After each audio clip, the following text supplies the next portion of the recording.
Welcome, everyone. It's top of the hour. We're slated to get started soon. I'd suggest we wait just a little while to make sure our speaker um, can get in. So bear with me for a few more minutes.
Hi, everyone. I was just troubleshooting with our first speaker on how to get in. So I'm also going to just message the Meet Echo people really quick about this issue, and then we can get started. And I'm sure she'll be here before we are finished with the intro.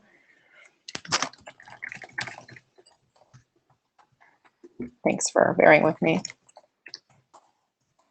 Okay, brilliant. So welcome everyone to the HRPC session of the Internet Research Task Force at the IETF 112 meeting. We have just one speaker today, followed by discussion of our drafts. And so I'd like to ask for a note taker, but only for the latter half of the meeting after the talk. Would somebody volunteer themselves by typing in the chat? Anybody who can do notes, please.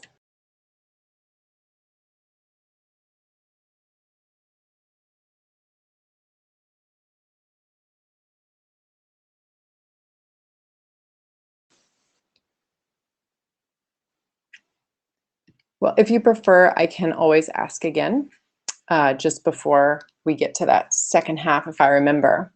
It'd be really great, though, if somebody could help with the notes, because we'll be discussing updates on drafts and steps forward.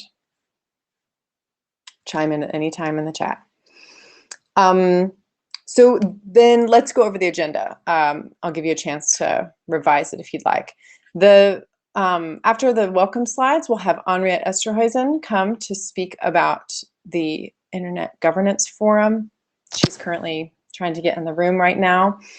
And unfortunately, we had a second talk scheduled to be delivered by Sasha Constanza-Schock, but will not be able to come today because of illness. It's that time of year. I'm definitely due to get a cold because everyone in my house is sick. So that happened. Hopefully we'll see Sasha at a later IETF meeting. Yeah, pity, yeah? Because I think it's anyway, nonetheless, we might be done earlier than expected because of that. Then we have, from me, just an intro, or an update rather, on draft feminism, which is a project we started as part of this research group. It wasn't formally adopted, but Juliana is here, I see, who's the co-author on that. Just wanted to give you some updates and ask your thoughts on a way forward with that work. And then we have a bunch of updates in general. So this is where I'm going to rely on Colin a lot about the status of at least one draft on draft guidelines. And then I think Niels, there's a draft association that might have an update or two. It's expired, but I know you're still working on it. And then lastly, I think we'll maybe get an update on the search for a co-chair for HRPC, because you'll notice I'm here alone today. Although it is really nice that both Aubrey and Niels are here. So once you've been a co-chair of this group, you never actually leave. You just stop chairing. Okay, good. So I've heard that Andrea is on her way. Let me continue on with the intro because we've got a few slides that you need to see. So the Note Well slides. These are from the IRTF, but also they comply with the IETF general IPR disclosure rules. So familiarize yourselves with these, please. But you've probably seen them a few times already this week. The code of conduct is an important piece also of the Note Well. So it's good for me now to remind everyone that this is being recorded. It will be up on the internet somewhere very shortly after. So keep that in mind. And behave yourself. Then just wanted to give a general intro to this group and to the IRTF. So we are a group. We're not part of the IETF. We're not setting standards. We're working on the long-term issues of the internet, and one of them being certainly human rights and the impacts going both directions. That is what HRPC does. It was chartered to look at how protocols strengthen or we can human rights as defined in the Universal Declaration of Human Rights and the International Criminal Court. Never remember the acronym. So the point, I think, also happens the other way, whereas that as things change in the field of human rights and other things, how does that maybe impact as well the way that we design and develop protocols? That's maybe the idea as well. So we have some explicit objectives then as part of our charter. We're obviously talking about this relationship of human rights and protocols in general, but in specific, we look at two of the human rights. The first is the right to freedom of expression, and the second is the right to freedom of assembly and association. Privacy also sometimes factors in quite a bit, since that's also a human right, but there is another research group for that that does, I think, the bulk of that work in the IRTF. In addition to just talking about the relationships between these two sets of standards, human rights as a standard, and also then internet protocols and standards, we want to actually develop specific guidelines. This is kind of envisioned as how the privacy considerations of RFC 6973 were thought up. And we've worked towards that second objective with draft guidelines, which we'll be updating you all about in just a little while. And then the other thing that is key to note about this group is that it isn't, the work happening here is not totally just self-contained within the research group. A lot of us are engaged outside of this. So that means that the larger human rights community hopefully is made aware of some of the things happening in this technical community, and then vice versa. Okay, so moving on, I'm just also chatting with the issue around Henriette coming in. So yeah, so specifically then in the Human Rights Protocol Considerations Research Group, we are looking beyond just drafts as well, just internet drafts in the IRTF. We also have done a lot of work to invite speakers from the academic community, from civil society organizations and others. We had a speaker not too long ago from Ericsson talking about 5G. You know, we're an equal opportunity group, and we want to have you know, influence and be influenced by other groups. So policy and academic papers also result from some of the work happening here. At some point there was a film, which is really cool. There have been interviews as well. So these are other products of the working group outside of just you know, RFCs and IDs and that sort of thing. Folks have suggested use of data analysis for some of this research. We had at the last meeting, 111, Sebastian come and talk about Big Bang. There's an upcoming IAB workshop on the same, so that can help as well further ideas around data-driven research that we could do in HRPC, which is excellent. And yeah, we want to then, through the guidelines, document of RFC 8280, or based on 8280, to also then review the protocols elsewhere in the IETF based on this. So we're actively, a lot of us from HRPC are consciously active in the IETF to think about human rights as we engage in those groups. One moment.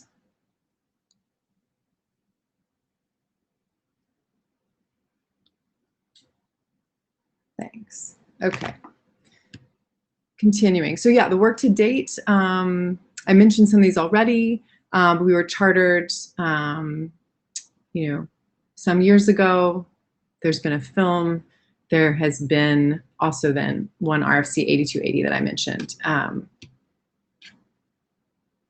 Thanks, Niels, for putting that workshop in the chat. Very helpful. And then we've got some, not all of these are active in the technical data tracker sense, that they're active because I know they're being worked on. We have guidelines for human rights protocol considerations. That's just been reviewed actually by Colin, the IETF chair. So that's progressing. And then we have as well active draft on freedom of association on the internet, and another one on feminism and protocols. You'll get an update on both of them today and where they're at. Though that is what I have for you right now as far as an intro. We still don't have Henriette in the chat because apparently there's just been a confusion about her registration. So if you allow me to put myself on mute for a second, I'm going to go back to our agenda and then ask you if you have any changes you'd like to make. Is there any other business things you want to add, songs you want to sing, dances you want to do? We're trying to fill time. Hi, Mallory. Does it make sense to maybe do some of the updates on the drafts while we're trying to get Henriette in? Makes sense to me, Colin. Yeah, I appreciate that. So let's jump to item 5. And I can save my presentation on draft feminism for after Henriette. So yeah, status updates. We can just take these in turn. Do we want to talk? Is there anything to say about the co-chair search? Yeah, hi. So for the co-chair search, you sent me some really good candidates, and then I failed to get a chance to talk to them. So that is entirely my fault, and I realize I'm running behind on that. But yeah, I mean, there look to be some really good potential co-chairs on that list, and I'm hoping to talk to them next week. And we will see. But yeah, I realize I'm behind on that. It should be fine. That got cut off at the beginning, I'm afraid. There was also some feedback, but it's not yet resolved. Okay, cool. Yeah, thanks for that, Colin. It's okay. We had this this meeting fairly well organized, well in advance, and we've got quite a lot of time until April. And as far as I know, not a whole lot of intervening intercessional work. So we'll endeavor to have that sorted by the next meeting for sure. And so yeah, thanks very much for your support with that. Yeah, and as I say, I'm sorry that's taking a little while, and yeah, I'm hoping to get it sorted well before the next meeting. Okay, wonderful. Yeah, go ahead, Niels. Hi all. Does this mean that there are several candidates for the new co-chairship? Did I just hear that correctly? Yeah, so the process was that we did outreach to the list and actually to other places as well. This is going with some of our goals and objectives for the group. We wanted to cast our net wide into other communities. So you folks who are tuned into this work might have seen me email a few different places.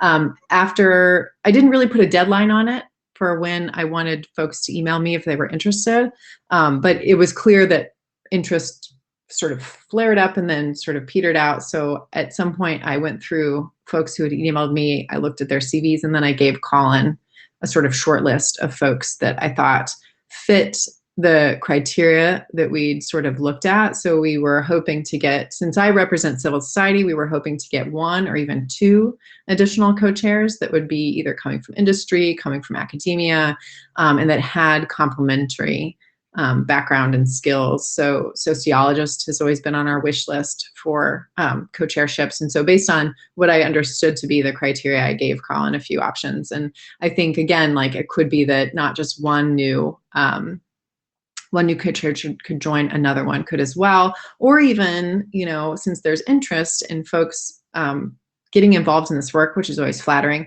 we can also think of other roles, right? Like, please come give a presentation. Please come, you know, help document shepherd or edit this work, that sort of thing. So we're hoping that actually everyone who reached out with interest can find work here in the HRPC That's my ulterior motive. But it'd be good also to have at least one co-chair as well before the next meeting. So.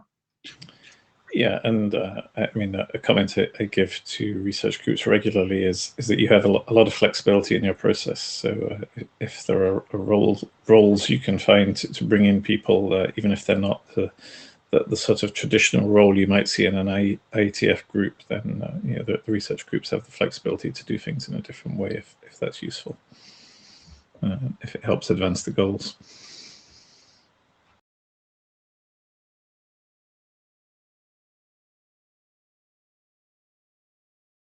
Any other comments on this? You can come to the mic or you can.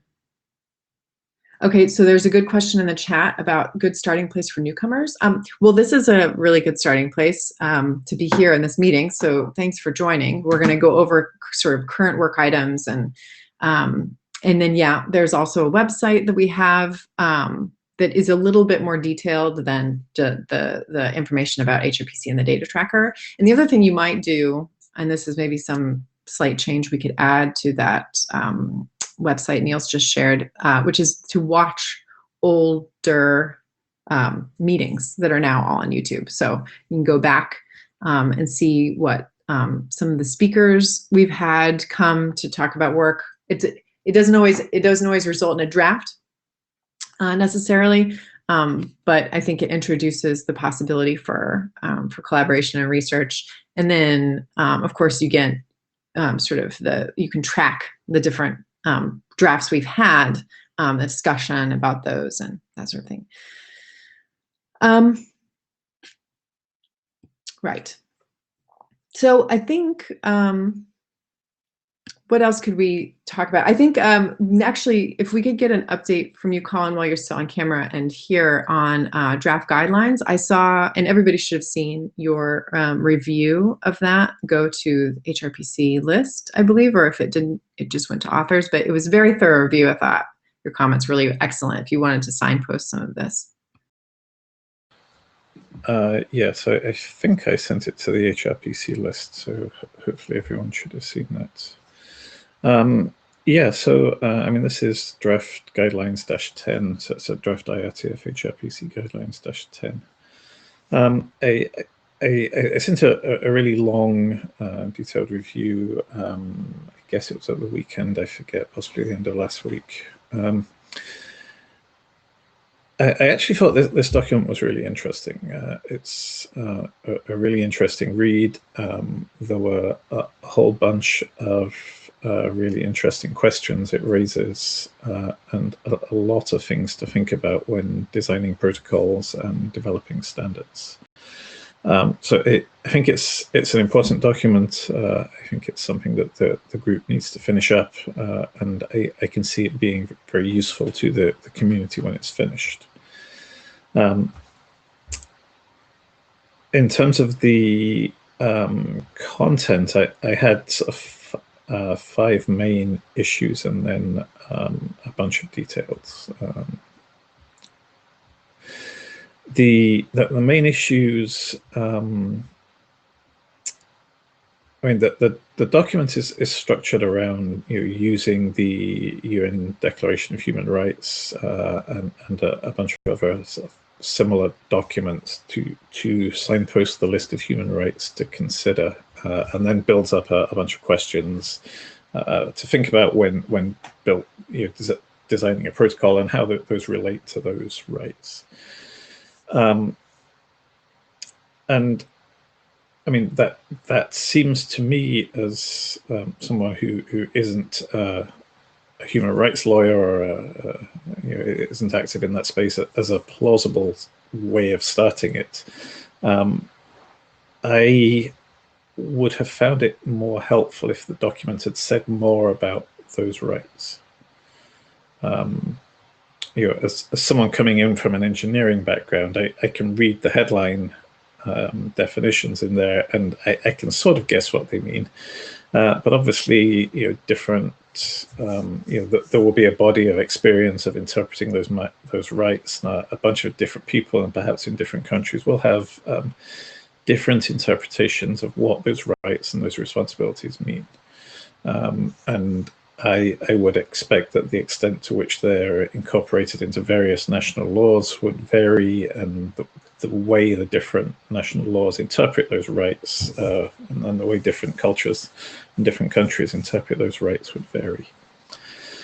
So I think it would help the reader if the document said more about what are those rights, and perhaps how the authors interpret them, but also perhaps how they're interpreted in different bodies of law and in different cultures and in different countries. And giving some sort of concrete examples of that, which might make this perhaps somewhat abstract discussion about rights something quite concrete, which people developing protocols can see how they directly relate to them. And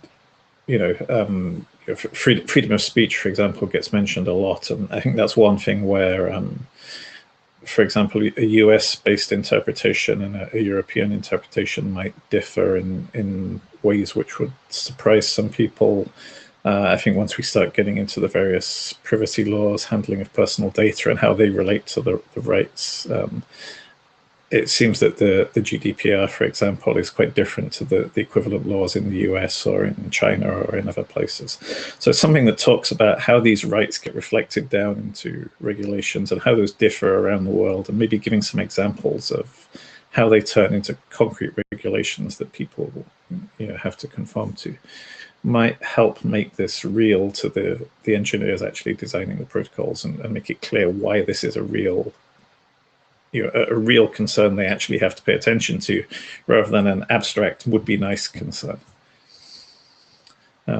And if nothing else, it means that it's easier to say, well, you need to pay attention to this because you will be subject to this set of laws, and you should be start paying attention to how they relate to human rights and how it affects your products. So I think some of that discussion would be useful, just to set the scene and make it more concrete. In terms of the later bits of the document, it talks about development of protocols and having human rights reviews of protocols. And I guess that's more of a historical thing from the way the group has evolved and the way the document has evolved.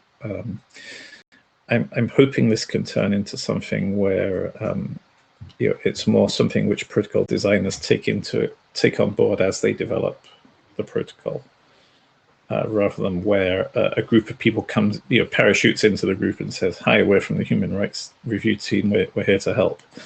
And I think that, I think phrasing it perhaps in a less of a "you are being reviewed for human rights," more of a "here are a bunch of questions that you may want to think about when designing your protocol."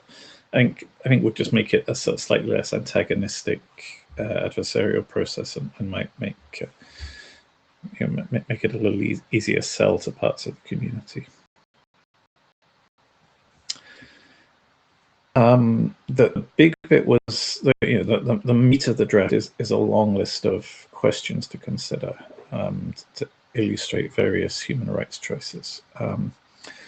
And as I said at the beginning, there's a lot of really good questions there, right? And there are certainly things I hadn't thought about. I'm sure that most of the people in this community, there will be things that they haven't thought about and would deserve to think more about.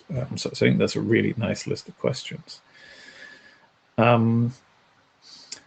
I thought the order wasn't necessarily the most obvious order in places. There was a moderate amount of overlap between the questions. So I think there are some ways in which this could be fixed editorially, which would make the material easier to follow. I think in places the document was phrased in ways that advocate particular approaches without necessarily acknowledging the complexity of the trade-offs. One example might be there was some discussion of prioritization. and it talks about the network neutrality impacts of it, and the impact on choice and topics like that, if I'm remembering right. And you know, these are all clearly real issues, and they're clearly potential problems. If I'm remembering it right, what it didn't so much talk about was, well, there's also arguments for being able to prioritize certain types of traffic. You know, if I make an emergency call on my voice over IP phone, I would quite like the traffic to be prioritized over the neighbor's kids watching sort of cartoons and using up all the local link bandwidth, right? And I think if you look at a bunch of the issues raised, there's arguments for and against prioritizing certain types of certain characteristics, and in most of the cases there is a trade-off to be made. And we saw something similar, I guess, with the quick group and the spin bits, where certain people wanted to be able to measure the network for various reasons. Some people wanted measurement not to happen, and obviously there are clearly ways you can go way too far in the measurement and collect far too much information and be very invasive of privacy. Equally, going entirely the other direction, not allowing any measurement, makes the network unmanageable. And there is a need for the network operators to have some information about the traffic flows, just to see that the network is correctly being operated. And there was a big discussion about that, and we, the group eventually, after more discussion than I would have imagined was possible about one bit, eventually came to some consensus on how that should be done. But in most of these cases, there's a trade-off, and it's balancing different needs and different concerns, and that balance doesn't always come across in places. And I think it would be useful to adopt more of a sort of neutral point of view. Here are the trade-offs. If you are trying to optimize for this, then you need to consider the following things and emphasize the following things. If you're trying to optimize for that, then you need to, rather than necessarily advocating one approach and giving the impression that if you are not fully behind that, then that's a problem. And I don't think that's the intent, but the way the draft comes across in places, it could be balanced out a little bit more. And I think there are also a couple of places, and I'm blanking on examples right now, where it could perhaps be a little bit clearer on what the general, what concrete things the protocol designer can do to emphasize particular outcomes. If this is your goal, then emphasize this thing, and if that's your goal, then emphasize the other thing. And there's a couple of places where it highlights an issue but doesn't really sort of suggest which directions to go depending on what you're trying to optimize for. So I think that was my high-level view. As I say, there's a lot of really good work in here. There's a lot of really good questions in here. It's just getting them structured in a way, phrased in a way, and perhaps getting a little more detail in a bunch of places to really highlight the issues. So it's a bunch of interesting things, but not quite there yet. Go ahead, Niels. Also on behalf on Gurshabat, I'd like to thank you very much for the very much in-depth review, which was really good and really helpful. And we already started working on an approach, but of course we don't have it fully fleshed out yet. But please allow me to provide some preliminary observations. And one thing that is that I think important with draft guidelines is that we do not want to redo RFC 8280. So that we want a really practicable document and not re-establish the whole theory, the whole history of human rights, the interrelation between human rights and protocols. Because if we start to redo that, then we'll have another 80-page document and we'll not get to the guidelines, right? But I very much understand that we could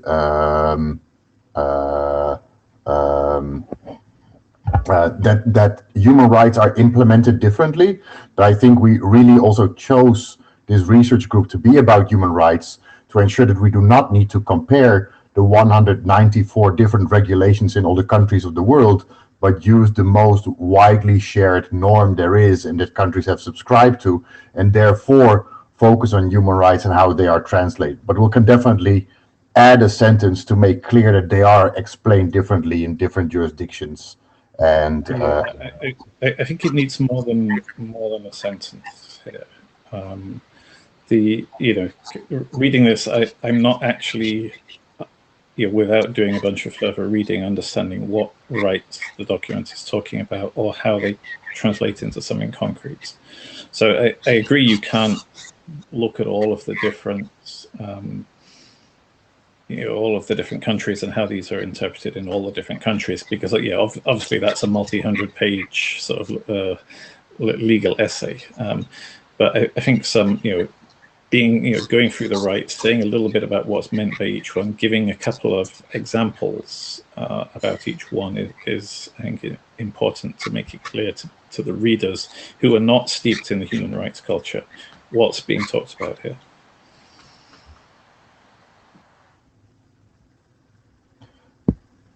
So we need to explain the rights, explain how the rights are connecting to technology, or how they connect, how they are translated to different jurisdictions, because these are also three huge different fields, right?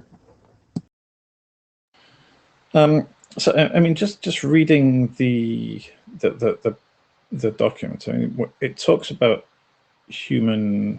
I mean, section 2 sort of lists a bunch of rights, but it says very, very little about what each of those mean and what their practical impact on anything is. So I can look at that list and I can guess what it might mean, but I'd have to guess what it might mean and what, because I don't have that background, and I think most people in developing protocols don't have that background in understanding what people mean when they talk about these various rights and what that actually means in practice. So rather than having people guess what's intended, I think it needs some text in here to say, okay, this is what it means, and for example, it translates into whatever set of laws in this country. I mean, obviously not in all countries, because that's a ludicrous amount. But if you're talking about protecting personal data, then it would be useful, for example, to mention that gets interpreted as the GDPR in Europe, for example. So, and I'm sure that a bunch of places, or if it doesn't, this is just showing that this needs something. That there's some confusion here, but it needs just a few words, I think, to try and make it a bit more concrete.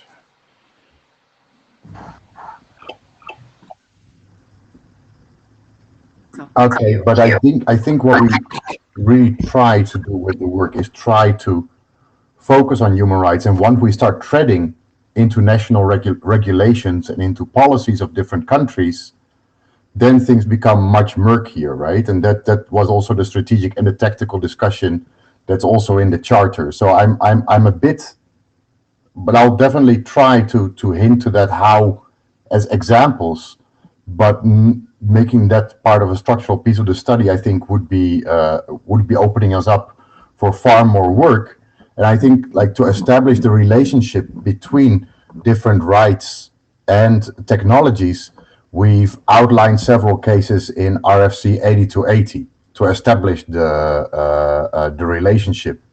And I'm not sure we would want to do that again in this document, because, for instance, draft association, which is another document, really goes then into depth to dive into what one of these rights means, and that would then be a whole document. So I'm also a bit like, what do we fit where, and do we have a kitchen sink approach, and what do we try to do in which documents? So, and guidelines are really like, what's the guidelines documents? But I will definitely say that there can point to other documents, can point to other literature, and point to other things, but trying to do that work in this document might then distract from the actual objective of the document. Yeah, okay. I mean, that's fair, and it may be that what this needs is something relatively brief and a bunch of pointers. But all I'm saying is that reading this as someone who doesn't have that human rights background, I can guess what's being meant, but I didn't know, and I think having to guess what's meant is not helpful. And that's completely on the opposite. So if I can jump in. Yeah. Just a couple reactions from a broad overview of the group. I think on the one hand, in figuring out how to signpost to different drafts, I mean, guidelines definitely should point back to 8280. That's where it goes into depth. And guidelines is meant to be sort of like it's actually just a different version of 8280, but in a more practical way. So that's one that we need. But we need to bring out the salient points. And I think we've actually had that discussion. I'm happy with where it's at on that level. But then specifically to the question of national laws, I think in the past because this came up actually not long ago, Sandra raised it. There was quite a prolonged discussion on the list. And we did, I think, determine that it was out of scope. But I think what you're saying, Colin, which is, I think, useful feedback, is that for someone who's reading this document and trying to glean knowledge from it to do better in making these trade-offs around decision-making, it might actually be helpful to get that guidance, not in the specific. I don't think it would be helpful, actually, even to look at the big countries with the big laws. I think we shouldn't do that. I think what we should say then instead is, here's an approach you can take to just make sure, if it's not going to be for all sections, but certainly for like data privacy or other things, there's going to be a need to suggest to people to look at any applicable laws. And since it tends to be like we're building global protocols that are meant to be rolled out, not in any particular country, it's worth, I think, nodding at that as part of the process. Because also, I think, Niels, and this is maybe a departure from the discussion we've had in the past, is that there is a path to achieving compliance with human rights through national laws, because governments are accountable and responsible for doing that. They're, signatories to the Human Rights Declaration. So it's not out of the realm of possibility that that would actually be a useful thing. I just don't think we need to elaborate on it because of all the reasons we mentioned, right? Because it's slightly out of scope from our charter. That's not the reason I'm leaning into right now. It's just that there's maybe too many countries to consider. We're rolling out global protocols, and also they will change over time. And so just baking it into the process, I think, is the suggested change. Maybe that would be an opportunity to point protocol developers in the right direction as far as compliance on specifically the kinds of privacy and other kinds of laws that would actually matter.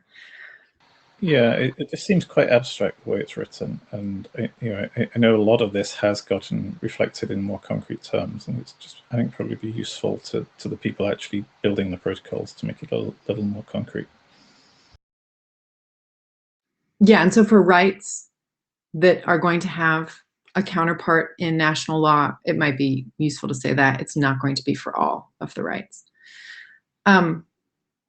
Great. Thank you for the overview of your feedback, Colin, and thanks very much, Niels, for engaging on that. I think actually the bulk of that work is going to happen on the list, right? Niels and Gershvat are going to digest all that feedback, come out with a new version, ask questions where they need to clarify your review, and then we'll aim to move that draft forward. So thanks to you both. Sure. I mean, if it's useful to have a chat with the authors about this, then I'm very happy to arrange that. Excellent. Thanks so much. Good. Niels, I wonder if you wanted to stay up here with me in gallery view for a second, because I want to ask you about what's happening with draft association, or if you wanted to any updates or thoughts about what's next. Yeah, so I think draft association has done a lot of the things that the research group has asked it to. And once again, I went through the whole list and couldn't find any other things anymore. So I think it's currently in the waiting line for a document shepherd.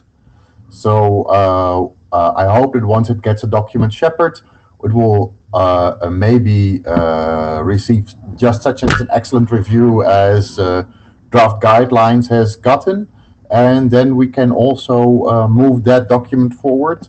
And then we hopefully we kind of cleaned up some space for some fresh new documents. So yeah, so if there is someone who has followed the discussion on draft association and wants to help it get to the finish line, please please make yourself known, and happy to work with you. And to be clear about why we need a document shepherd, because I'm a co-author and I'm the only chair at the moment, so we just need somebody else to come in. In my view, both as chair and a co-author, it's in a really good place. We had now it's been 1.5 years, I think, since we completed a real overhaul led by Stéphane Couture through sort of redoing the literature review, coming up with sub-questions, coming up with cases that address those sub-questions. So, and it hasn't become controversial on the list. I think there's actually quite a lot of support and a lot of past discussion that indicates the draft is in a really solid place. So it would be actually quite straightforward for somebody who would like to be a document shepherd, even if you're new to doing shepherding. That would be fine, but we would really appreciate some extra participation so that we can take the next step with this draft. Go ahead, Colin. Yeah, just to follow up on that, the role of the shepherd in the IETF process is primarily to document the consensus of the draft and to help make sure it gets through the review process. So the primary the primary effort here is doing a review of the draft and the discussion and writing up the extent to which there has been consensus and agreement and disagreement on the list and in the group, and then just working with me and with the IRSG to just make sure that the review happens and chasing people up to follow up on review comments and things like that. So it's not an especially onerous role. And it's a draft that's very explicitly listed in our charter, in the sense that we are, we've done the sort of broad human rights work with 8280 and the guidelines draft, but the human rights to freedom of association and assembly is listed specifically. So it's a really important, I think, cornerstone of our group. Go ahead, Niels. And I'll promise I won't need a lot of chasing. So just to make things easier. Okay, excellent. All right, I think that is all for our updates. I did exactly what I thought I was going to do, which is forget to beg somebody to do note-taking on this. So we'll probably just have to watch this next week and write up the notes. So this is the only portion of the meeting, I think, where we need to have notes, except for maybe after I present on draft feminism. So anyway, with that, I think we're in a good place to shift. Let me put the agenda back up again. So we've taken care of 1 and 5. We don't have any other business, and Sasha's unable to present. So it's just up to Henriette now, who can go ahead, put yourself on camera if you can, AE, with the buttons in the top, and you can send screen in just a second. And yeah. Thanks so much. Let me give you permission.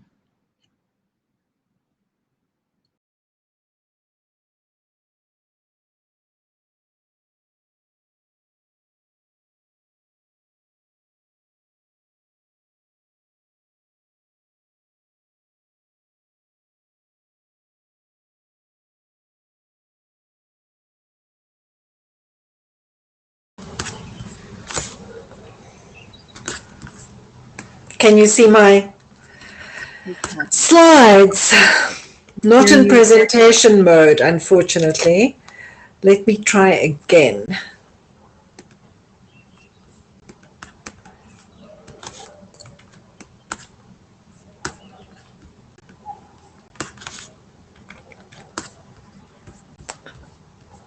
I can't page. Let's see, how's that? Can you see that? Yeah, we can see.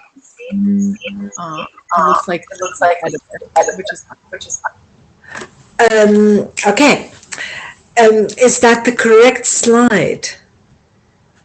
Does it have the slide number 1? It says Q&A, so I don't. Oh, it's the wrong one. Okay, I'm so sorry about this. Let me do that again. Unfortunately, I can't move this. I had it in presentation mode. Is that better? Yeah, now that's on the first slide. Okay, great. So apologies again, everyone, but I won't dwell on it. Thanks so much for inviting me. I've been following your work for many years from a distance, although I've attended some of the sessions at ICANN meetings, and I'm just very happy to be here. So I'm Esterhosen. I'm currently the chair of the Internet Governance Forum Multi-Stakeholder Advisory Committee until the end of this year. And I want to talk to you about the IGF. So I'll go a little bit into the background. Mallory, is that the correct slide now? Is that the one that says outcome of the World Summit? Yes, that's the right slide. Great. So the IGF, and I know many of you have been part of the IGF at one point or another, is this fairly unique kind of creature in the sense that it is an outcome of a formal United Nations process, the World Summit on the Information Society in 2005, but it's not part of a UN process in a very rigid or strict way. So it's connected to the UN, it's bound by some of the UN bureaucracy and protocols, but it also has a life of its own because it has evolved into initially an event, but now more of a process that is organized by a multi-stakeholder advisory group, the group I chair, which is appointed by the UN Secretary General. And there is a secretariat, which is part of the UN. They sit inside the UN Division for Economic and Social Affairs. But really, the IGF is shaped by the community, by the people that run sessions, that participate in sessions, that submit input on what should be the agenda of the IGF. So the bottom-up approach has actually been very firmly established in the IGF. Sometimes there is tension between this bottom-up approach and the more bureaucratic UN system approach, but somehow it kind of works.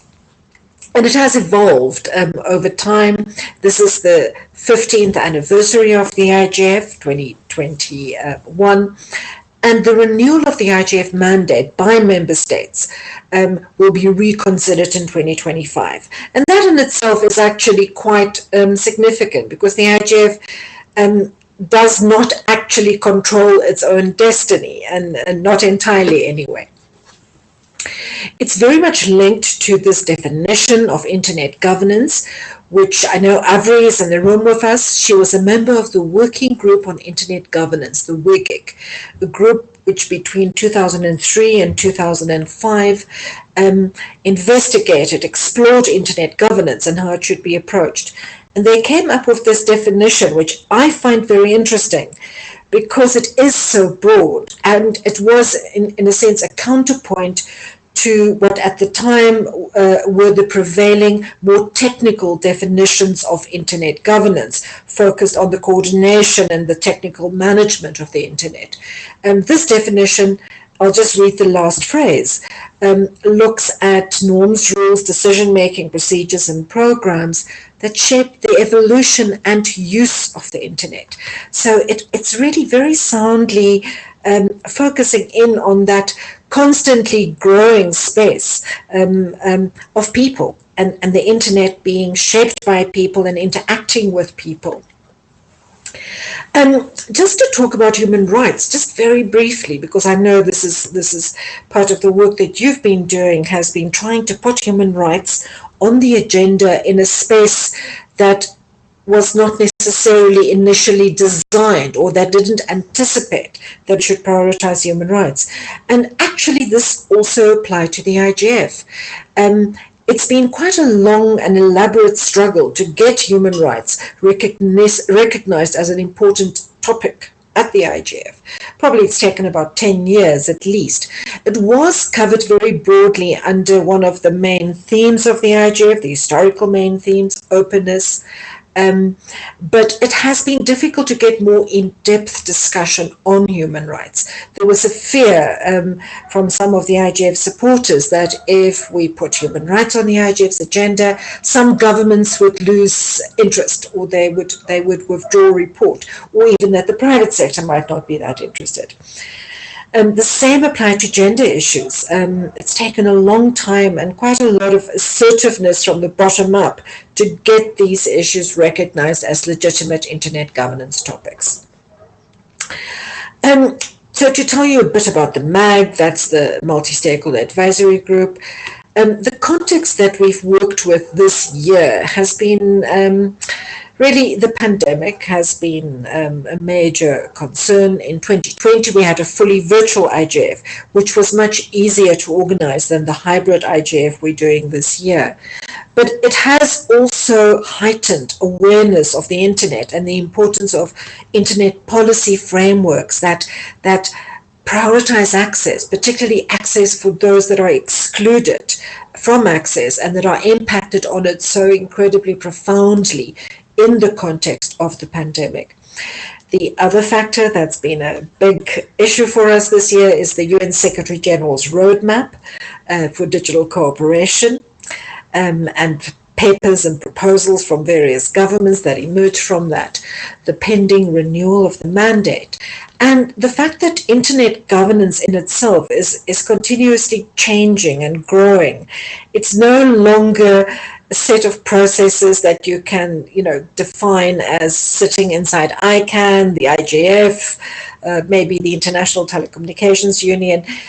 Internet governance has just proliferated, and there are spaces at national, global, and regional level that deal with various internet-related policy issues, and we need to somehow still find a way for the IGF to be the connector, the common space that brings all those different forums together. Just our goals have been to be more inclusive. That's always a goal for the IGF, to remain relevant, to be more focused and impact-oriented, and to integrate all the different activities that are now part of the IGF ecosystem. And I'll say a bit more about that. This year's IGF, and I invite you all to participate, it's free, it's open, there are more than 200 sessions of different nature, different kinds of sessions. Some are more formal, some are more informal. But what I think is really interesting, are the topics that will be discussed. There are only two main issue areas, economic and social inclusion and human rights, and universal and meaningful access. And for each of those, there are a set of policy questions which emerge from the community input we received. And the workshops and other sessions at the IGF will try to respond to some of these challenges. And then there are four cross-cutting areas: emerging regulation, from content regulation to antitrust regulation. It's just increasingly a topic that needs to be discussed. It comes with risks. It needs to be approached with caution, but it also needs to be considered as something. I heard you talk about data privacy earlier, for example. Trust, security and stability, environment and climate change. And I actually want to bring that up because there's a proposal on the table for environmental impact assessments to become part of internet governance. And then digital cooperation. That's the sort of bigger picture, the whole sort of metaverse of internet governance and digital cooperation, the multi-stakeholder and the multilateral bits of it. The IGF is not just a conference, so that's always important. It has these different components and different modalities, which are all very bottom-up, and you can all participate in them. There are two policy networks, one on environment, one on universal and meaningful access. There are 20-plus dynamic coalitions, ranging from looking at issues like platform regulation, to gender, to community connectivity. There are more than 140 national and regional and youth IGFs. There's this newly announced leadership panel. In fact, there's a call for nominations that went out yesterday. And there's the MAG, and the MAG has working groups. And while the MAG members are appointed by the Secretary General, the working groups are open to anyone who's interested. The Secretariat, the staff, the UN Division of Economic and Social Affairs, that's the more sort of formal component. But then there's the IGF community, and it's really quite vast. You know, we had, in 2020, we had nearly 7,000 participants in the IGF process. And that's really the life of the IGF. Just quickly to mention, you might be interested, there are 2 best practice forums this year. These are communities that work together to do some research, and they generate a report. One on norms in cybersecurity and understanding how they work effectively to mitigate adverse cybersecurity events, and then one looking at gendered misinformation and disinformation, and looking at practices and tools and policies that can help build a less toxic environment for female and gender diverse groups in the online space. Okay, I'm kind of at the end. Just the Internet Governance the Internet Governance Forum is at a bit of a critical juncture in the sense that the mandate renewal is coming up. It's being challenged by the UN Secretary General to be more output oriented. There's also a concern that, in fact, maybe the IGF shouldn't be so output-oriented, that it should focus on deliberation and discourse, on being a place for discussion, not a place for negotiation. There are also exciting opportunities. In particular, there's this common agenda published by the United Nations Secretary General in September, and it emphasizes the global digital commons. And this could be an opportunity, in fact, for looking at the internet as such a digital commons and putting some principles on the table along the lines of the internet being governed and internet governance needing to be underpinned by these principles of the internet as a digital commons. But that, of course, will take a lot of debate, and there'll be a lot of different perspectives on that. And then the IGF as a process and institution also needs to strengthen in order to continue to evolve. So really, I'm looking forward to your questions. I just wanted to reflect that I think there'd be value in some collaboration between yourselves and the IGF, or for you to come, in fact, as you are, to the IGF to share some of your experiences.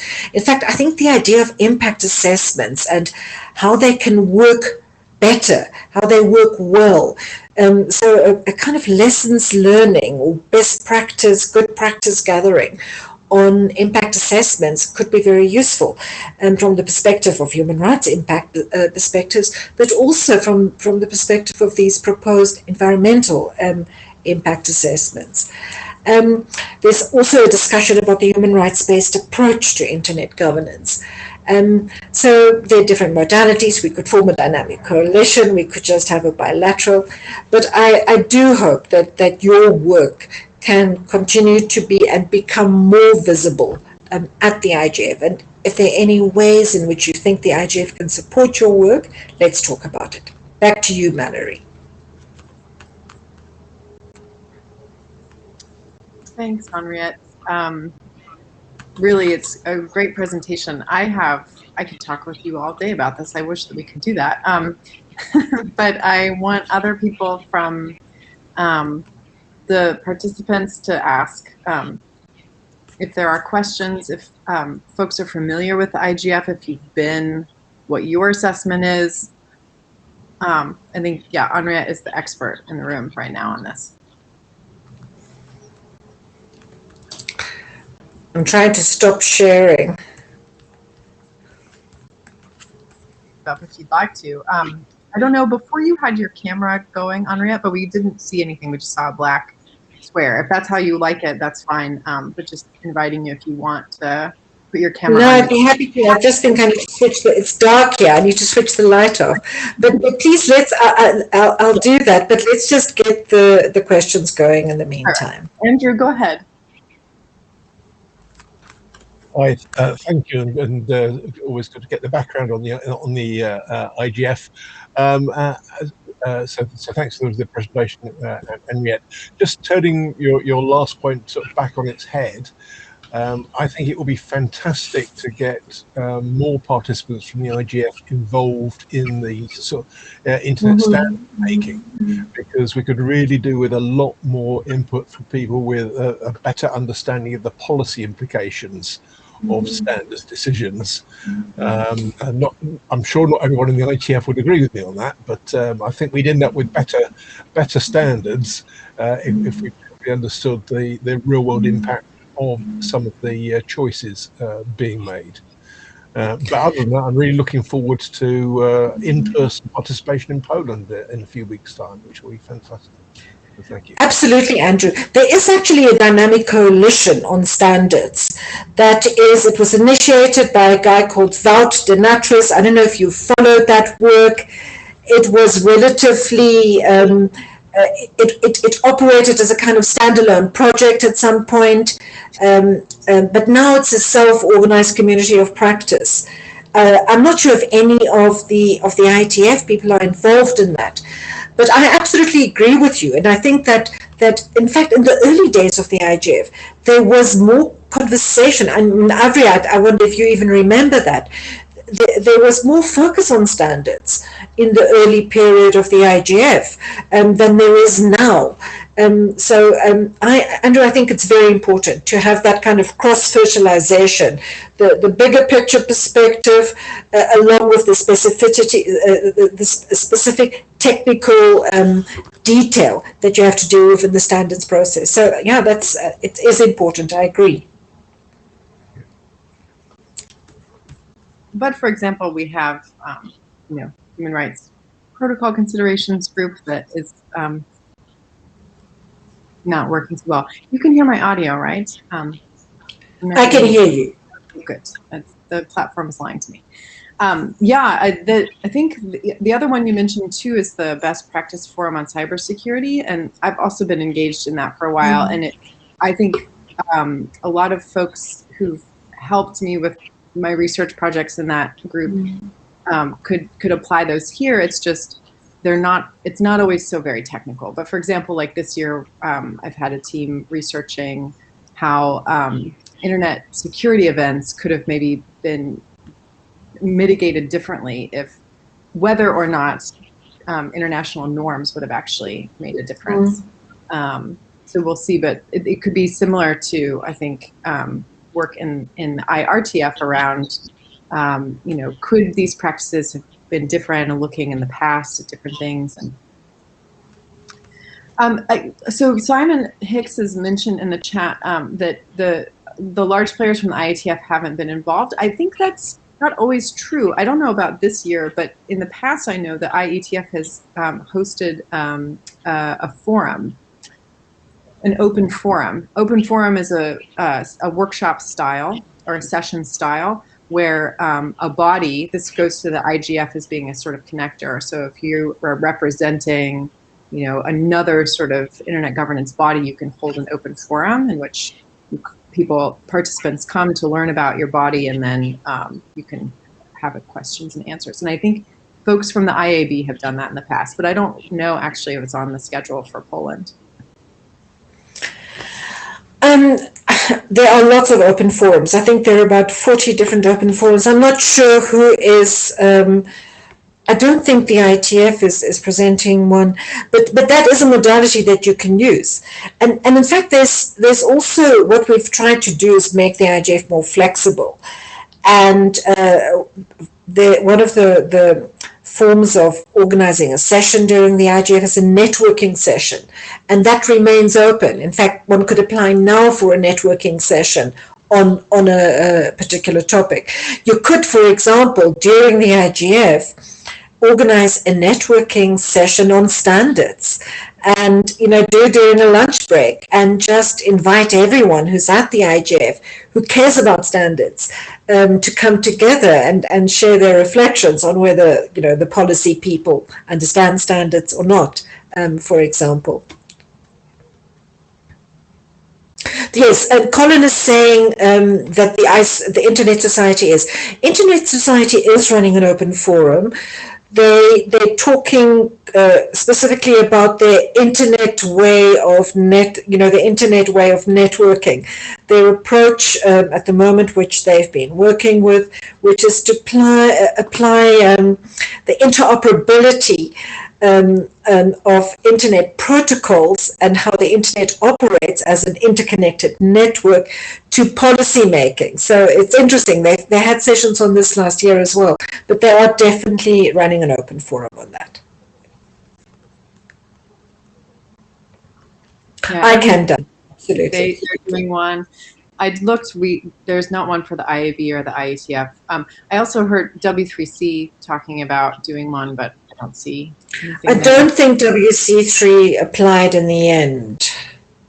But there is I don't think they did. They are participating in the Dynamic Coalition on Accessibility and Disability. So they might be participating in that session with the standards, with their recently released standards on accessibility. I'm going to jump into my questions since there's no one else in the queue. So one of my questions, I have two actually. The first is about the leadership panel that you mentioned has just been, the open call has gone around as of yesterday, because it lists various criteria for how there will be stakeholder participation. So they've held 2 slots for the technical community, for a senior representative or senior director position of the technical community. Do you know how that's being defined and how they plan on? I would assume there would need to be outreach to the IAB or other people who are in a position of leadership within different SDOs. Do you know how they're going to go about that? I think I know what you know, which is in the document on the IGF website, which has the nomination process and the terms of reference. But yes, I think they are looking for CEO, senior leadership, 2 people from each stakeholder group, and then they have these 2 at-large positions as well. So, I think it really is important that one makes nominations. And that you motivate, that you're looking at people. I mean, personally, I think it's not enough just to be a CEO of an international technical organization. You also need to be someone that's willing to put in the time and engage with the space, because what would be the role of technical community leadership on that IGF leadership panel? The role would be to bring the IGF community closer to the technical community and vice versa. So it would be important, for it to be people that actually have the interest and the capacity and the time to play that kind of role.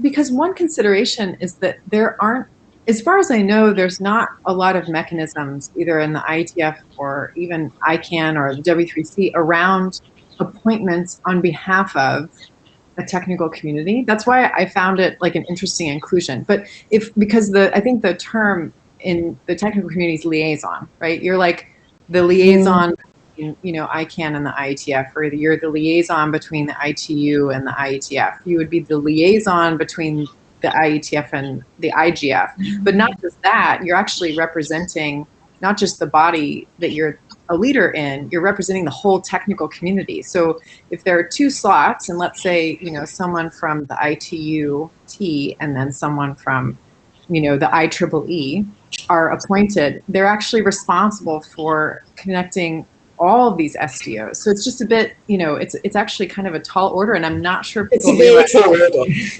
It's a very tall order. Yeah. I think it is, there's a rotation, the terms are 2 years. I think I wouldn't even go as far as calling it a representation. I don't think you can represent the entire technical community in its diversity with 2 people. I think that applies to the other stakeholders as well. But I think that maybe if it's the IAB, if it's the IETF, maybe that will bring a particular perspective. Maybe 2 years later, it can be ISOC. Maybe it can be someone completely different, somebody who is outside of the institutional framework, but very deeply embedded in the development of the internet. I think it is a tall order, but I wouldn't aim for perfect representativity. I would really aim for someone with the interest and the commitment, and who is well networked within the technical community. Andrew, thanks a lot for posting that link.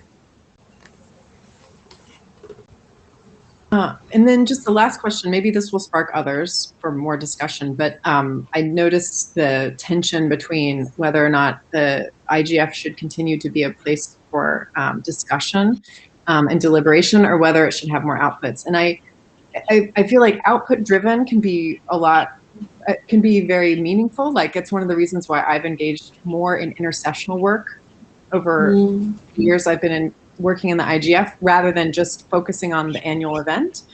But I think even output is very different from, like, consequence or binding deliberations. It's a very different kind of space than the IETF, for example, where there's clear outputs, but also not just that it's an output, it's actually, these outputs go out in the world and they do something very specific. I mean, we're not making sure people are implementing the standards, but they will be implemented, and that's why they're important. I wonder, if there's also a parallel in the IGF where it isn't just about producing outputs, but if there is a push for, or what's the discussion, I guess, around making the IGF outcomes, I guess, of consequence to the internet. I think that I think what the strength of the IGF is that it brings very diverse perspectives and interests together, and it's in a sense a safe space where those interests can play themselves out. Use one example: the topic of regulation, for example. A regulation of platforms. Let's take that as an example. How should that be done? Should it be self-regulation? Should it be by global agreement, as in further development around the international system, human rights standards, for example? Should it be done by national legislatures? Do we need new internet legislation, as some people in civil society want?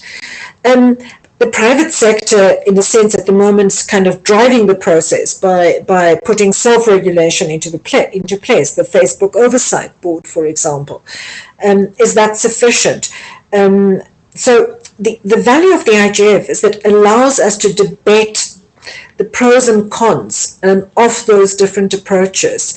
So in a way, it's a very indirect way of influencing decision making. Sometimes, yes, sometimes you'll get consensus, and that can then be channeled as a consensus position or insight from the IGF into other decision making forums. Take something like spectrum regulation, for example. There's been a consensus that spectrum should be regulated dynamically rather than as a scarce resource. And the IGF has been sending that message to the ITU and to regulators for 10 years, still not really being implemented. But sometimes there isn't consensus, and just the fact that there isn't consensus in itself is quite important, I think. So I think, Mallory, the other value of the IGF is that, and it's very different from the IETF, as you've said, is that between 50 and 60% of participants in the annual conference every year are first-time participants. And I think that's a bit of a challenge for the IGF. It's a strength because it's a kind of a clearinghouse. It's a space where people that are interested can come and network, refine their area of interest, work out where they should be more involved. But that also means it's not an expert space. It's not a space like the IETF where your credentials will shape what you are allowed to do. It makes it very broad-based and quite rich, but maybe not the ideal space to negotiate, concrete policy recommendations. But I think the IGF can more effectively channel this diverse debate the different perspectives, even the ones, the areas where there's real contestation. Just by documenting that and communicating that more effectively to other decision-making forums, I think it can enrich the policy-making process.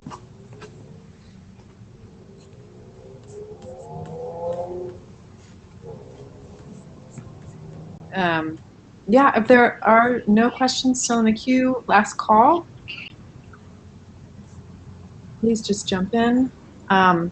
If not, we'll thank you, Henriette, for coming. Oh, Colin's here. Good. Go ahead, Colin. Yeah, no question, but just to echo the thanks, I think it's really important to have this talk. I think it's really important for the IETF, the IETF, and the IGF to understand each other perhaps a bit more, and to try and increase the involvement in the different groups. And I'm not sure how we do that, and maybe we need a bit more of an education in both directions, so the IETF participants know how to get involved in practical terms, as well as being involved once they're there. But I agree, it's important that we start the conversation. Thanks, Colin. And I really think the work you are doing with the protocol, and I think that's valuable work. I think that's a methodology. It's a methodology that's been tried, that can be applied in other spaces, other policy-making spaces, other implementing spaces. And as I said, I really like the people that are working on environmental impact assessments to also look at how you have done that, to see if there might be lessons to be learned. And then maybe, one final, value that the IGF can bring is, I think you don't work with governments. You're very lucky, probably, that you don't have to work with governments as part of your day-to-day debate. But I think particularly when it comes to something such as consolidating respect for human rights in the future development of the internet, I think liaison with governments can actually be useful. And I think that can be something else the IGF can provide, because it has a very different makeup. It's more formally constituted as government, civil society, business, technical community. And there is actually quite extensive participation from governments. And at times, I think particularly with human rights, you do want to engage governments. Because as Mallory said, right, as before I even spoke, there is this existing framework of accountability with governments as duty bearers. So that might be something else, I think, that could be of value to you. But thanks very much for inviting me, and I hope to see you at the IGF. Thanks very much, Henriette. Yeah, we hope to see more folks from the IETF there.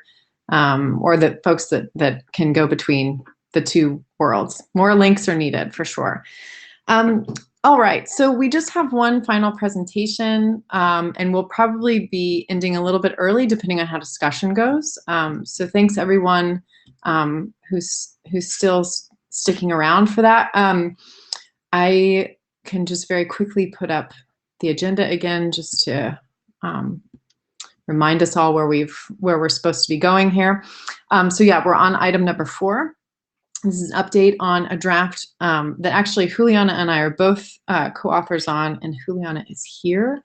So Juliana, at any point, if you'd like to go off mic and interrupt me, or add in your thoughts, I would very seriously welcome them. I'm just going to switch slides now. Slide decks rather, to this. So this will look familiar to some of you, but we haven't discussed this draft for a while. And the reason why I wanted to discuss it again is because, yeah, there's actually, speaking of the IGF, there's an opportunity to talk about this work at the Internet Governance Forum as part of an art installation, actually, sort of an archival process of looking at different ways in which feminism and this draft in particular has carried on some of its previous work. And it is actually, if you've not engaged with this draft for a while, it is actually very much about the process and the journey and not so much about the document itself. But we're hoping to change that by sort of refreshing efforts on it. The abstract. So the goal of this document is really to just try to describe how internet standards and protocols, of course, and their implementations would impact diverse groups and communities from an intersectional feminist perspective. So feminism is one school of thought. Intersectional feminism is a slightly different one, in which lots of different issues related to identity and oppression are considered. It isn't just about gender or sexuality or things like that. So we sort of took the idea from RFC 8280 that if you took the Universal Declaration of Human Rights, which is itself sort of set of standards very clearly laid out, and then started applying them to standards body development, what might be some of the takeaways from that? So it's similar to that, but instead we'd have to use a sort of slightly different framework for the intersectional feminism side. So we've attempted to do that through the history of this. So one of the first steps in this journey for this working group, or this research group in particular, was at IETF 104.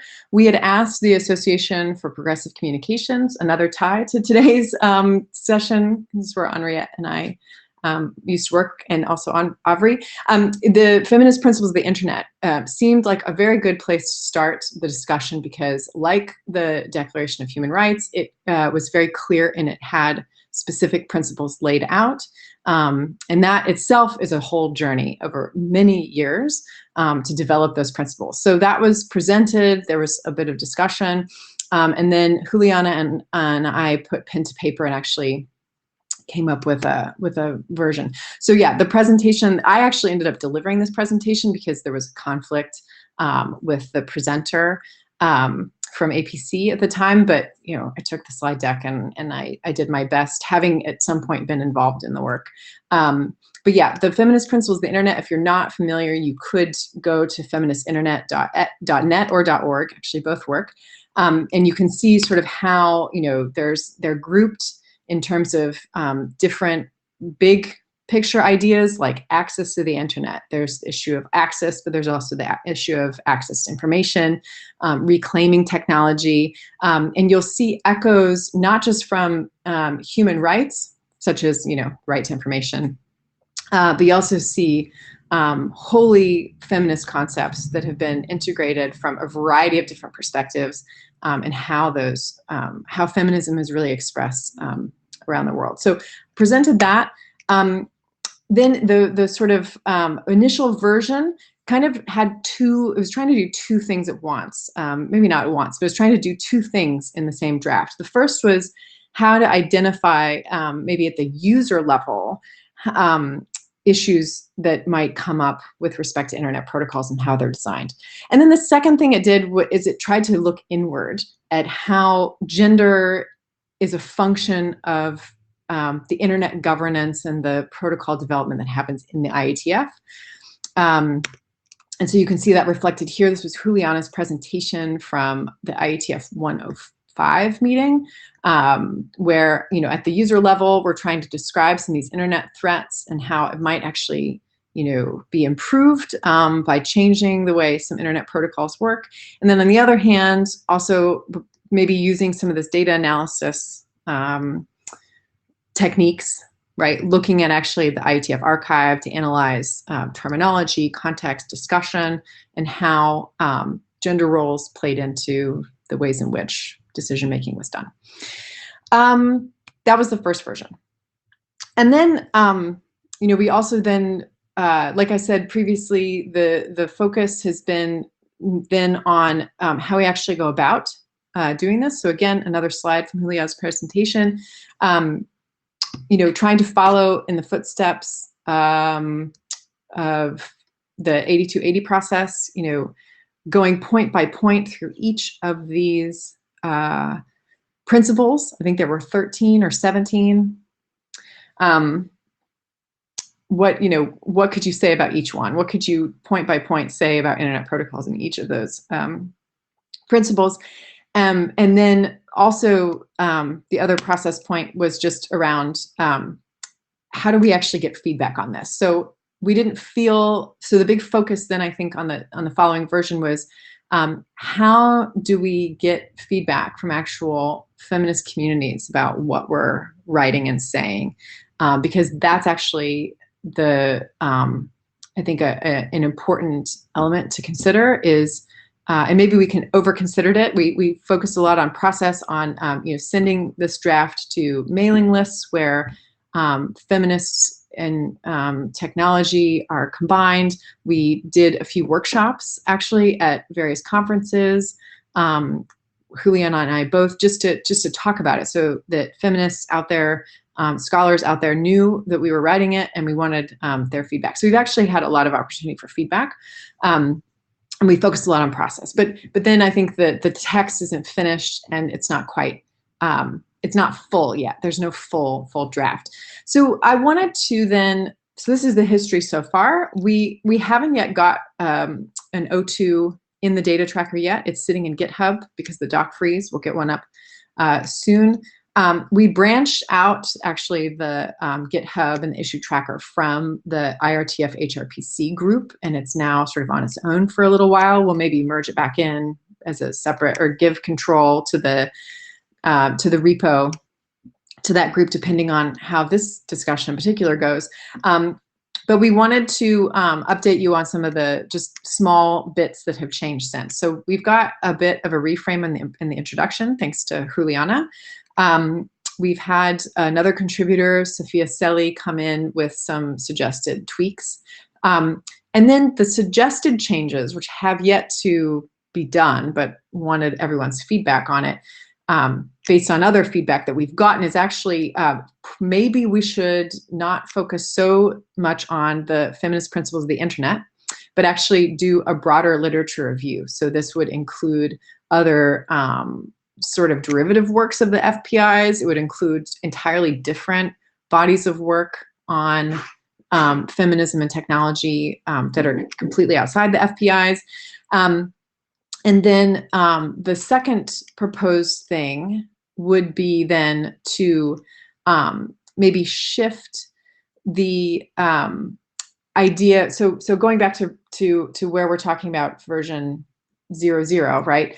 Rather than do both things at the same time, in fact, use the document almost like draft guidelines. So skipping the idea of doing a sort of 8280 similar format, and actually skipping into a guidelines-like format, so that the audience is the IETF, sort of letting go of that, internal conversation as much as possible, and then just really focusing as much as we can in the substance of the draft on identifying those user-level impacts.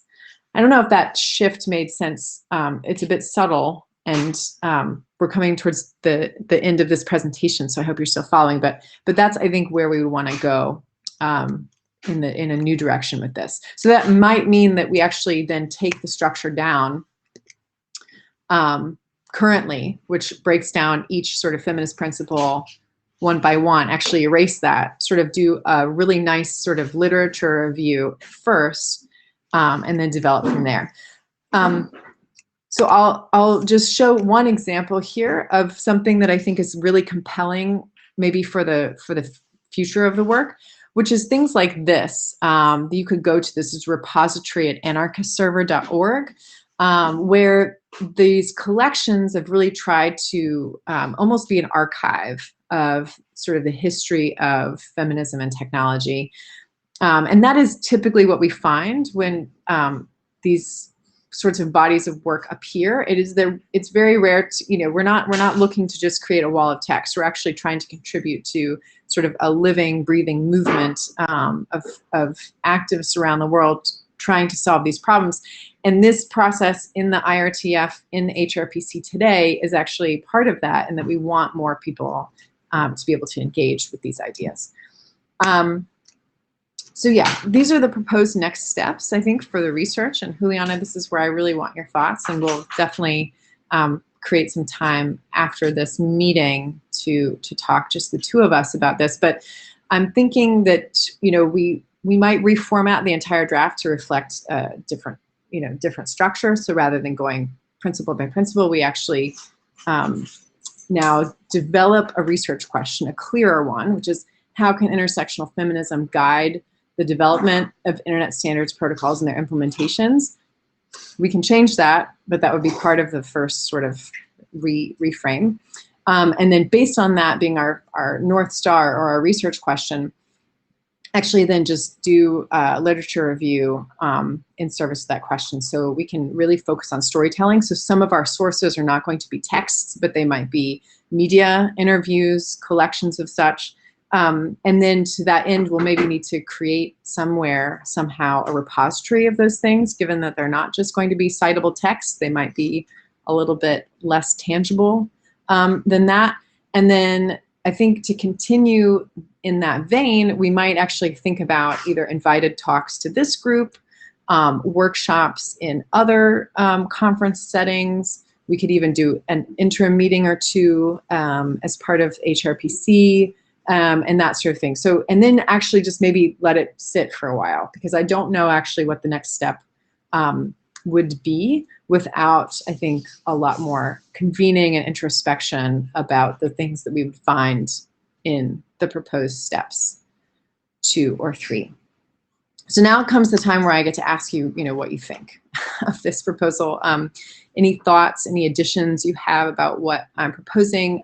If you are just simply interested in following the work or at some point getting involved, please email us. Email the Juliana and I as authors, or anyone else who joins as support for this document, with the email here. And then also, I'd love for folks to either put in the chat or put yourself in the queue as to whether or not you think the HRPC should adopt this draft, as it has, I think, right now, not a whole lot of work items, and so I'd like to get this group a little bit more focused on something of interest. I think this should be it, but that's just a proposal. So please let me know what you think. I'm watching the queue now.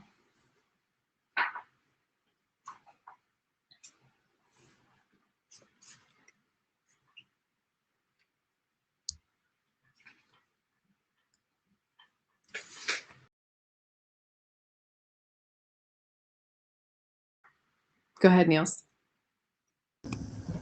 I have like draft politics, which I think, which I've given quite a lot of thought, and there's quite some work there, but I'm hesitant to restart work on that before draft guidelines and draft association go out of the door. So that is a bit my thinking. So first get those ones done before the other stuff comes through.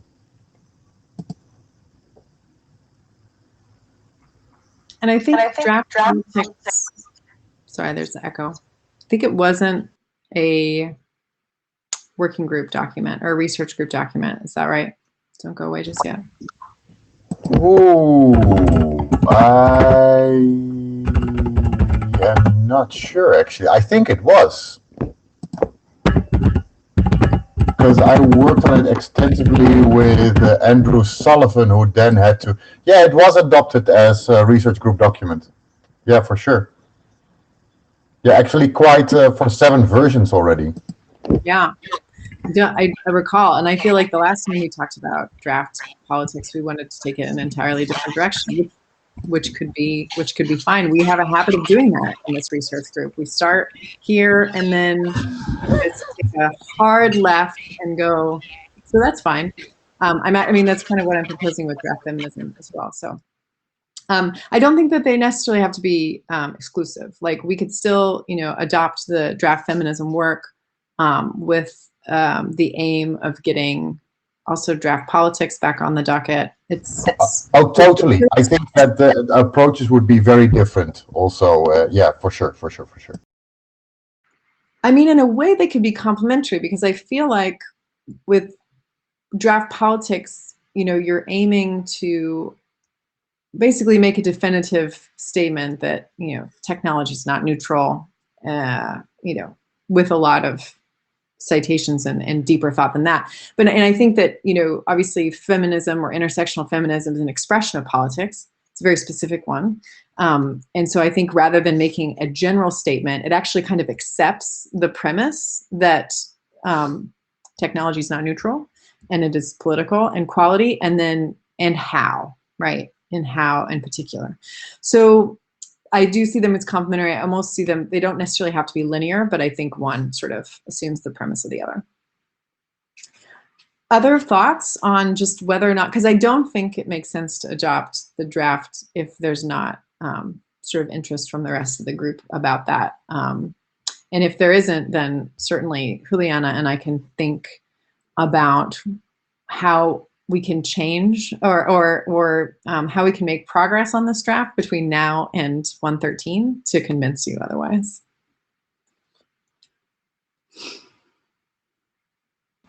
Hi, Mallory. I'm not sure that adoption is necessarily the important point here, because obviously people, you know, if there's interest in the group, then people, interest in the work, then people can work on a document, whether it's been adopted by the group or not. And I think that the main thing I would encourage you and the rest of the members of the group to do is, if there are topics which are interesting, then to work on the document, work on getting this described and building community, and we can figure out whether the right thing to do is for the group to adopt them or to publish them in some other way at a later point. So doing interesting work is more important than you know, the precise process details of exactly what's adopted when.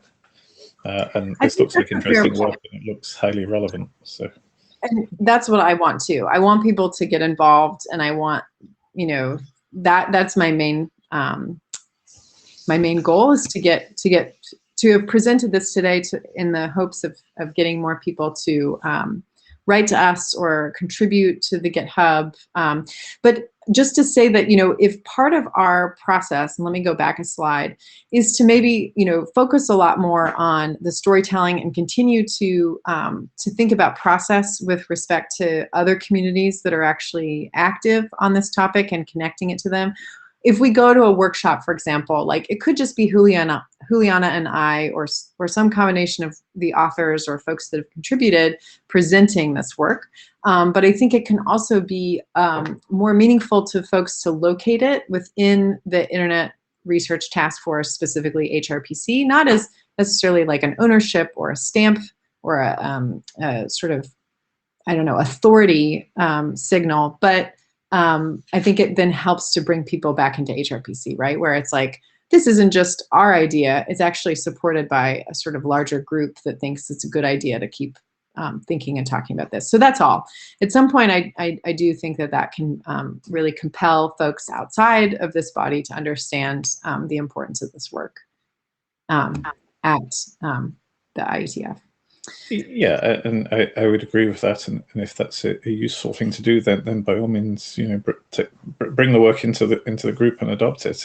It seems clearly in your charter, and it looks interesting for the, you know, for the, you know, it seems there's people interested in doing the work. So yeah.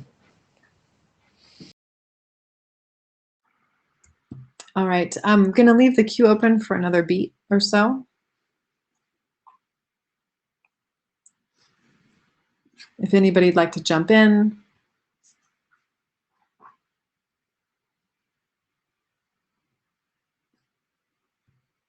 Also happy if you want to throw anything in the chat. If you don't want to get on mic, that's fine.